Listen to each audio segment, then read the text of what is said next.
も皆さんこんにちは。メンズ介護士の日常の工藤と申します。このチャンネルはメンズ介護士の日常のサブチャンになります。普段メインではあんな感じの Vlog を撮ってるんですけど、自分も福祉関係の友達が多かったりして、一緒にねコラボしたいなんていう話もいただけたりするんで、今後ねお話しする動画とかメインチャンネルではちょっとコンセプトが違うような動画はこちらのゆるっと工藤チャンネルの方でちょこちょこと出していきたいと思うので、面白おかしくお付き合いいただけると幸いです。今日はねちょっと友人のひとしさんに来ていただきました。はい、よろしくお願いします。はい、皆さんどうもこんにちは。ブシマル相談室のひとしです。よろしくお願いします。私はもともと福祉のチャンネルをしておりまして、工藤君とはね昔からねお友達で、今日は一緒に動画撮影しようということでね場所借りてね。ありがとうございます、やっております。よろしくお願いします。はい、実は今日ひとしさんの方の動画にも出てるので、こちらの概要欄からまたね興味ある方は見ていただけますと幸いです。この対談コーナーではある程度皆さんに同じ質問をしていまして、一つ目の質問いいですか？はい、どんとこい。まずは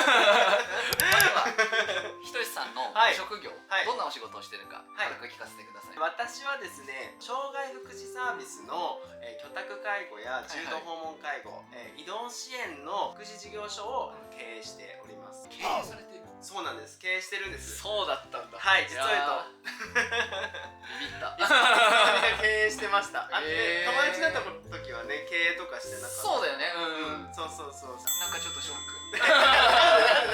か遠くなっちゃった。いや今でもそれは変わらないので、関係性は。はい。普通に現場にもねまだ小さい法人なので出たりとかはするんですけれども、障害福祉をねずっとメインとしてもう10年くらいやってますかね。はい。高齢者の方はそこまで達せずに一回もしたことない。そうなんですね。そう、おばあちゃん子だけど。全然そこはあれなんだ。おばあちゃん子だけどしてないです。じゃあ障害の方の今日は話を掘り下げていくような。ぜひぜひお願いします。これも皆さんに聞いてるんですけど、そもそもこんだけ世の中にいろんなお仕事がある中で、なんで福祉のお仕事、障害の方のお仕事をやろうと志したんですか？ちょっと結構いろいろと紆余曲折ありながらなんですけど、私結構15歳の頃からもう仕事をしてるんですよ。そうなんです。家庭環境の影響で自分で働きながら学校に行かないといけないっていう環境だったので、当時はバイトを3つ4つ掛け持ちしたりとか、朝は工場で働いて学校行って、夜は焼肉屋さんで働いたりとかしたりとかで、普通にアルバイトもしたことあるし、一般的に正規職員で働いたりとかしている中で、一番最後に正規職員で働いたのが営業職だったんですよ。私ずっと営業成績が1番だったんです。でもその1番になるってなんかすごい嫌味を言われたりとか、いいことばっかしじゃなかったんですよね。次はもうまたもっと契約取ってこれるよねとか、プレッシャー。そう、プレッシャーみたいなのをずっと受けてて、これまで15歳から働いてきて20歳ぐらいまで正直人のなんか嫌な部分っていうところをたくさん見てきた中で、ちょうど心理学を専攻してたので、心理学に近いの仕事をしていきたいなって思った時に、いきなりカウンセラーってできないじゃないですか。そんなね、こんなね20歳のペイペイにカウンセリングができないじゃないですか。その時にいろいろ調べたところにその障害者のグループ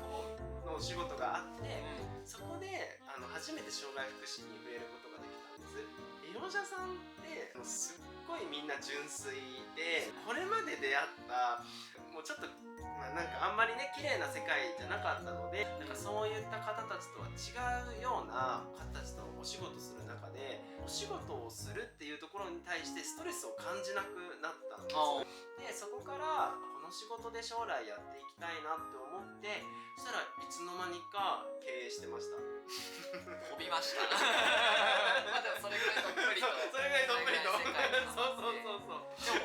福祉の仕事って面白いのが、やっぱダメな方って本当にダメで3ヶ月持たないと思います。なんだけどフィットした方って結構普通に5年10年やられる。長いですよね。あれ何なんでしょうね、長いのね。生まれ育った環境とか、やっぱりこう企業に勤めて切磋琢磨してハングリー精神旺盛にお仕事するのが好きっていう方と、日常の中に溶け込んでゆっくりとお仕事をしたい、流れるようにお仕事をしたいっていうのでだいぶ変わってくるのかな。確かにそうですね。人の生活を見るってお仕事だからね。ありがとうございました。で3つ目の質問なんですけど、結構ねなかなかやっぱこの仕事ってモチベーションを保てないっていう風に聞いてまして、自分の会社でも本当に辞めちゃう方は1年で辞めちゃう中で、ひとしさんのそのモチ分私他のみんなとちょっと違うかもしれないんですけど、はいはいはい経営してるんでちょっとなんか嫌だ。嫌だな。違います経営してるからもう逃げられないんですよもう逆に逃げられないんですよ。大切な職員さんたちがいっぱいいるので、なのでこの職員さんたちがご飯食べていくための生活だったりとか、もうそういうことを考えてるとモチベーションしかないですよね。上げていくしかないみたいなのが正直なところで、確かにその利用者さんの支援入るのはもともとさっき言った通りストレスにならないっていうところがあるんですけど、やっぱ職員さんの給料上がった時とかすっごい嬉しい。やっぱりその今まで自分が給料をもらう立場だった人間から職員さんに渡しするっていうことで、今までとはちょっと違った経験をさせてもらってるんですけど、職員さんがやっぱお給料がアップした時にひとしさんありがとうございますって言ってくれたりとかした時に、もっと頑張んないとなって、この会社を大きくしていかなきゃなっていう気持ちにはなるっていうのがモチベーション上がってるかな。全然上から目線じゃないやっぱ皆さんその給料上がった時とかっていうのはやっぱ管理者に対してのその感謝だったりとかっていうのを、私なんかもちょっとこう会社が大きくなって給料が上がっててもなんで5000しか上がってないのかよみたいな気持ちもあったりするんですけど、その中でも上げてくださってる社長さんだったりがいらっしゃるわけで、そこでね感謝の気持ちを伝えるのってやっぱ今直接こうやって聞けたんで、伝えたらもっとお互いにねどんどん高み合えるのか高め合っていける。実際の直接収益に関わってるのってやっぱ現場の方たちだと思うんですよ。現場の声を上に上げていくっていうのは重要だし、上もその現場をちゃんと理解するっていうのは大事なので。ありがとうございます。4つ目の質問なんですけども、結構ねストレスが溜まったりとか、介護の福祉のお仕事していく中でこう日常とのスイッチの切り替えが難しいっていう話をよくコメントでいただくんですけど、ひとりさんのこうストレスの解消法、介護の仕事とプライベートとのオンオフの分け方のなんかコツみたいなのってありますか？デジタルデトックスするんですよ。デジタル、はいはいはい。そう休みの時は休むっていうのを決めてデジタルデトックスをするプラス、あともうゲームがめちゃくちゃ好きなんですよ。そうですよね。そうめっちゃ好きなんですよ。上げてらっしゃいますもんね、動画でも、ね。そうでゲームめっちゃ好きだから休みの日はねずーっとゲームしてる。そうゲームもちょっとデジタルみたいなとこそれはねごめん今ちょっとデジタルデトックスだけどそういう意味での仕事へのデジタルデトックスだ矛盾しとったねそうゲーム別腹みたいな。ちなみに何やられてるんですか？自分結構最近だとポケモンユナイトとかリーグオブレジェンドっていうゲームがあったりするんですけど、介護っていう一つのお仕事に専念もちろんすることはいいことですけど、なんか息抜きでもう一つ頑張ってること、例えば YouTube だったりゲームだったり中に絵描く人もいるし、TikTok 撮ってる方もいらっしゃいますし、一つあるとそれでこうオンオフ分けれるっていうのはあるかもしれないですよね。確かにオンオフはやっぱ分けた方がいいね。主婦の方で私にこう介護の仕事にもうちょっと飽きてきちゃってモチベーションがないんですって相談を受けたことがあったんですけど、その方はお料理が上手で料理のケアをメインに入っていただいてたんですね。でその方がもうちょっとモチベーションがなくて転職を考えているので相談を受けた時にじゃあその料理の動画を、例えば TikTok だったり YouTube だったりもうショート動画でもいいんで、やってみたらって言ったら今それがやりがいになっていて、やったんですか実際に？やられてました。すごい、その提案したのもまたすごいもうちょっとイレギュラーなね提案でした。でもなんかそれで今もね続けてお仕事してくれてるんで、やっぱりね一つ何か趣味を持つっていうのも大事ですね。大事、すっごい大事。最後に5つ目なんですけど、はいこれも皆さんに聞いていこうと思ってることなんですけど、話せる範囲で大丈夫です。給与事情またそのお給料の使い道聞かせていただけたらお願いします。わかりました。給与事情ですね。その役員報酬っていう形になってくるので、普通の給与形態とはちょっと異なってくるのと、会社と連動してるところがあるので、ちょっと役員報酬を直接的に伝えることは難しいんですけもちろんです。れども、うちヘルパーステーションカラーズっていう場所でやってるんですけど、求人情報見たらどれぐらい職員さんたちがもらっているかっていうのは、なんとなくわかるかなと思います。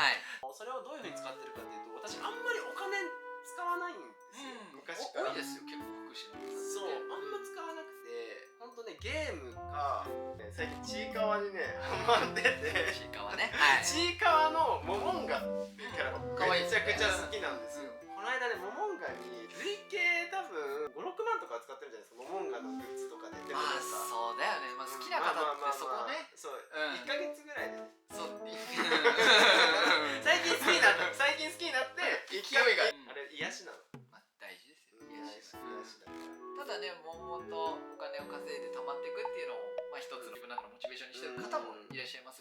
自分なんかその服を買ったりですとか、あとはまあ結構出かけたりっていうのでお金を使うんですけど、癒しのグッズだったりっていうのに